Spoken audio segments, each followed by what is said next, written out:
નસવાડીમાં ભર બપોરે મોટી ચોરી. મહેમાન કોલોનીમાં ત્રીજા માળે તસ્કરો ત્રાટક્યા. સોના ચાંદીના દાગીના લઈને ફરાર.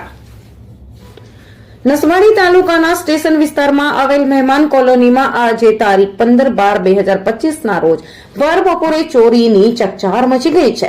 મહેમાન કોલોનીમાં રહેતા મોનાભાઈ ગફુરભાઈ શેખના ઘરના ત્રીજા માળેથી અજાણ્યા તસ્કરો સોના ચાંદીના દાગીના લઈને ફરાર થઈ ગયા હોવાનું જાણવા મળ્યું છે. પ્રાપ્ત માહિતી અનુસાર દિવસ દરમિયાન ઘરમાં કોઈ હાજર ન હોવાની તકનો લાભ લઈને અજાણ્યા વ્યક્તિઓએ ત્રીજા માળે ઘૂસી કિંમતી સોના ચાંદીના દાગીનાની ચોરી કરી હોવાનું અનુમાન છે. ઘટનાની જાણ થતાં જ નસવાડી પોલીસ તાત્કાલિક ઘટના સ્થળે પહોંચી ગઈ હતી અને આસપાસની તપાસ હાથ ધરી છે. પોલીસ દ્વારા આસપાસના સીસીટીવી ફૂટેજ તપાસવામાં આવી રહ્યા છે તેમજ સ્થાનિક લોકોની પૂછપરછ પણ કરવામાં આવી રહી છે. હાલ સમગ્ર મામલે તપાસ ચાલુ છે અને તસ્કરોને ઝડપવા માટે પોલીસ પ્રયાસ તેજ કરી દીધા છે. આ ભર બપોરની ચોરીની ઘટનાથી મહેમાન કોલોની સહિત આસપાસના વિસ્તારોમાં ભય અને ચિંતાનો માહોલ જોવા મળી રહ્યો છે. લોકો દ્વારા વિસ્તારમાં પોલીસ પેટ્રોલિંગ વધારવાની માંગ ઉઠી છે.